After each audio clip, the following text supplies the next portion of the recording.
As we are about to begin our next session on the legal empowerment of women, we have a very apt speaker to address us for this afternoon, Dr. Nipa Vyas, whose areas of specialization are constitutional law, international law, environmental laws, taxation laws, and criminal laws.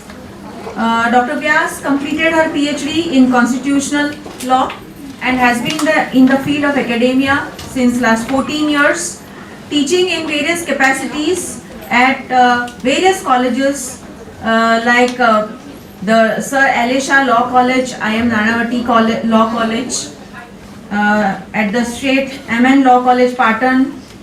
She has been a visiting faculty at BK Majmudar Institute for BBA with Ahmedabad University also. At present, she is associated with teaching law at the Government Law College, KK Shastri Educational Campus, Ahmedabad. She is a regular invitee to the live lecture series organized by Sandhan, All Gujarat Integrated Classroom, Department of Education, Gujarat Government since 2010.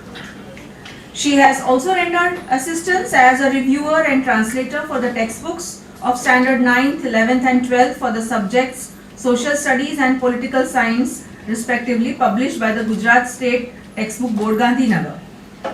She has been also rendering key services to the Gujarat Public Service Commission. Her book entitled Indian Penal Code has been published by Pioneer Books, New Delhi in the year 2013. Of course, she has been associated with law to such a great extent. She has published research papers on different law topics. She has presented them in various international, national and state level seminars, conferences and workshops. And she is a regular contributor of articles on various subjects of law, which have been published in peer-reviewed journals and law reporters. I'm sure we'll have an interesting session as Dr. Nipa Vyas talks to us about the legal empowerment of women. For elaborating my achievements, respected dignitaries of the dais, academicians present here, and my dear students. I am grateful and thankful to the HL College of Commerce for inviting me for this one-day conference organized under the CWDC for empowering women legally, economically or psychologically.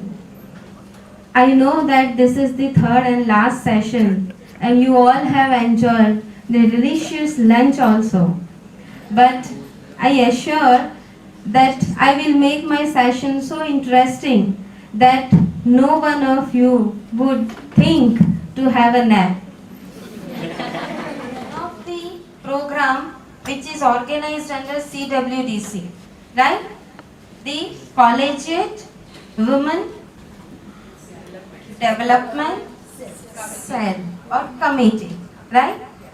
I would like to take you to the legal history first and then we will think and discuss about the legal empowerment.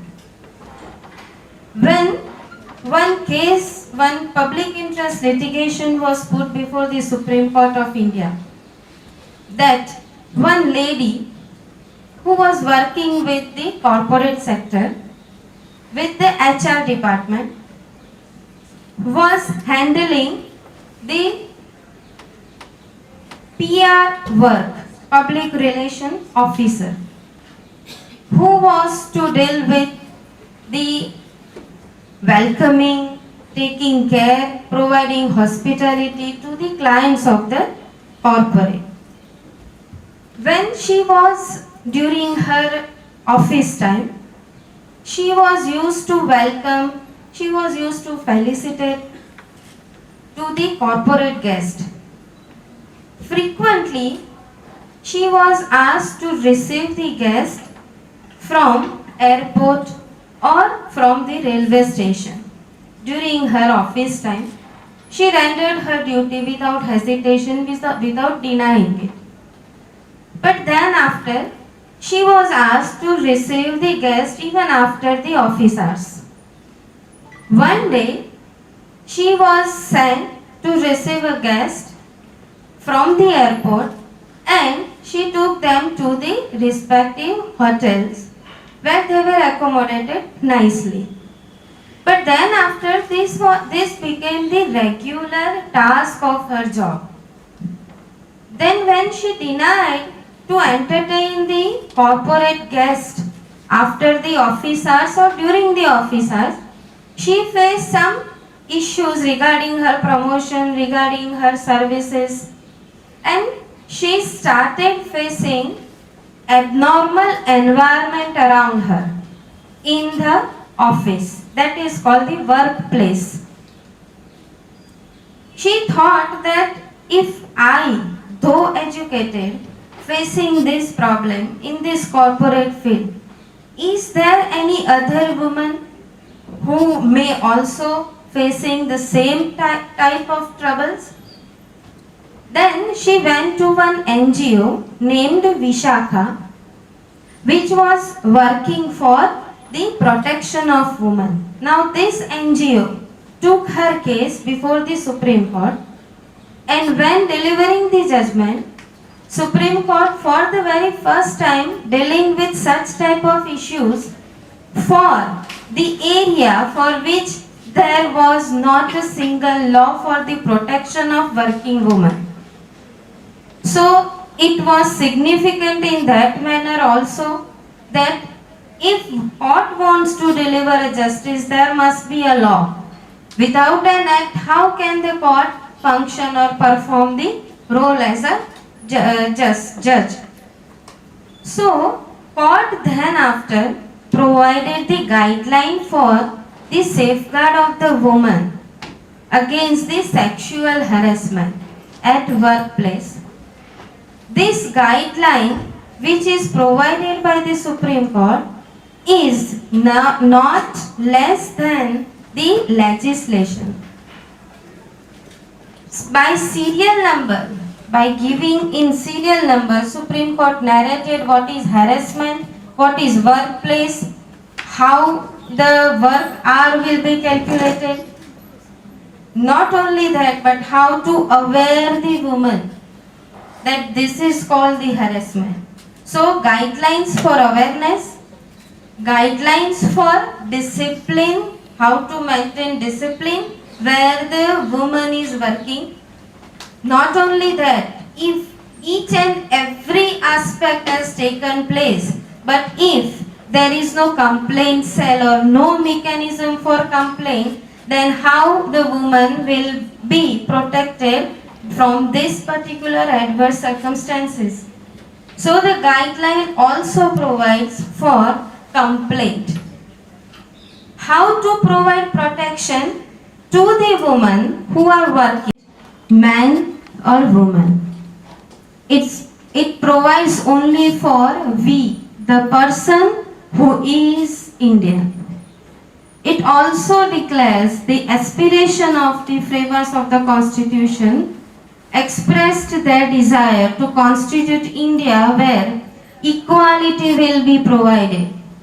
Under the preamble, we the people of India having solemnly resolved to constitute India into sovereign, secular, socialist, democratic republic and to secure to its citizens justice, social, economic, political, liberty of thoughts, conscience, worships, belief, faith, equality of opportunities and of status. This is what I want to discuss. Equality. Equality of opportunities and equality of status. Which type of equality? So, for the first one, equality of opportunity, it is enumerated under Article 15 and 16, which speaks that though woman is the citizen of India as or with the same level of man, but because she falls under the vulnerable class, the class which requires more protection, so she must have some reservation. So by providing women reservation in all the opportunities, the constitution protects a woman. Equality of status. Nowadays it is very current issue that gender sensitization, gender equality, the subject on which awareness is spreaded and it is accelerated also. So constitution also provides for protection of women by various means. Few I have discussed, the list is very long. We have to confine because we have so many other laws for which I want to give glimpses. The second is Protection of Women from Domestic Violence Act. How? It seems from the name, the title of the act, that it must be relating to criminal, some crime, some offense. But the act is enacted to provide civil remedies. When a woman is beaten, when the woman is harassed within the four walls of the house, no one knows other than her family members. There is scarcity, lacuna, or availability of evidences are very low. So, to protect her from the physical, mental, emotional, how emotional and mental are they synonyms? No, according to law they are not. So emotional, mental harassment, physical harassment, to provide her basic requirement, basic necessity, right to shelter, right to satisfy her daily needs, right to buy new clothes. Because all these are the basic necessity which should be taken care by the members of the in-law family. Her in-laws house, her maternal house, her paternal house. Because she carries not only her reputation, she always carries with her her in-laws, her maternals, her paternal relatives. So, this is considered as the application, and police performs the function of a conciliator. This particular person who has assigned the work as police mitra visits the house of the particular victim woman, and he tries or she tries to start the negotiation, to start the conciliation, to start something which can convert the environment of the house from the beating to the bouquet. So this is the role of police, that under the Domestic Violence Act, woman is protected by the civil way. The other is maintenance right. If the woman is married woman, she is deserted from her husband, then husband is liable to provide her maintenance. The requirement includes roti kapda makan, medical requirement, and that too according to the lifestyle of the husband. Supreme Court has extended this capacity of husband, though the act says that 1/5 of the income can be ordered as maintenance.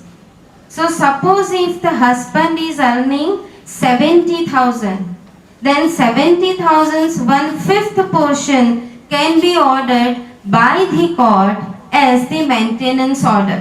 This provision is to maintain the woman only, the wife only. If the couple is having the child, then accordingly child will also be entitled for maintenance. Not only this maintenance right are restricted with the Indian law, but it also are available under various personal laws, Hindu law, Muslim law, Christian law, Parsi laws.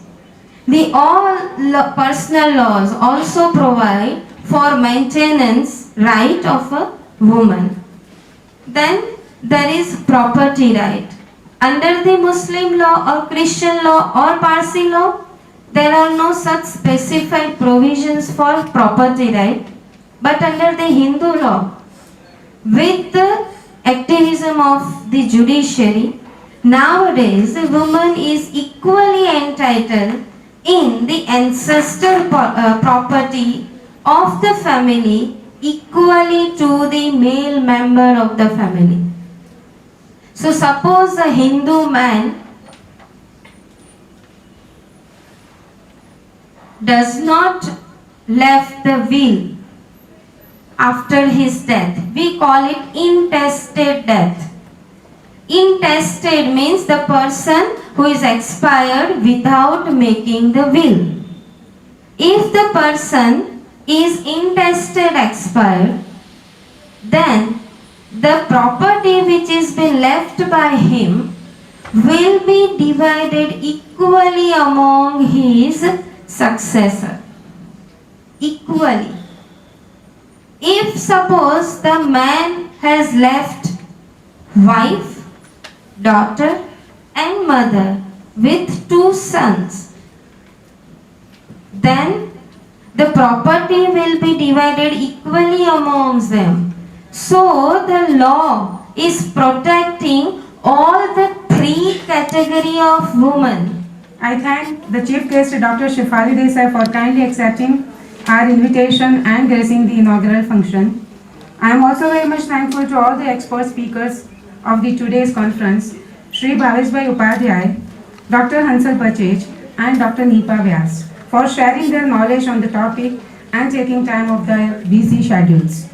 I am also grateful to all the esteemed guests and invitees for gracing the conference with their presence. We are very much thankful to the Ahmedabad Education Society, Professor Dr. H. Carlos sir, C.A. Shri B.N. Shah sir, for their patronage, constant support and motivation. We are sure we will continue to get the same support in future also. I am very much thankful to our principal, Dr. Mona ma'am, for giving me an opportunity to convene this conference. Ma'am, your continued support helped me a lot in organizing this conference successfully. I also acknowledge the unwavering support received from all my colleagues and admin staff members, that is, entire HL team. With special thanks to Professor H.R. Bharucha, Professor Shastri, Kaushal Ben, and Rakesh Bhai, and Nitin Bhai. I am thankful to all the principals, faculties, delegates, research scholars, and students for their enthusiastic participation in the conference. How can I forget the volunteers? A very big thank to all the volunteers, Martin and his entire team. They are here only from last 15 to 20 days as soon as their exams were over. Martin and his entire team, Hadi, Nidhi, Harshil, Shashwat, Priyanka, Isha, Paresh, Maulik, Sumit, Ayushi, Sarita, Yoshita, and the boys taking photographies and shooting the videos, Smith and his team, Harsh, Dev and Zainab. Thank you very much to all of you. A big thank you to all the volunteers. Last but not the least, I thank all those people who have directly or indirectly supported me in organizing this conference. Thank you very much to all of you. Now I request you all of you to rise in your places for the national anthem. जनगण मन अधिनायक जय हे भारत भाग्य विधाता पंजाब सिंध गुजरात मराठा द्राविड़ उत्कल बंगा विंध्य हिमाचल यमुना गंगा उज्जल जलधि तरंगा तब शुभ नामे जागे तब शुभ आशीष मागे गाहे तब जय गाथा जन गण मंगल दायक जय हे भारत भाग्य विधाता जय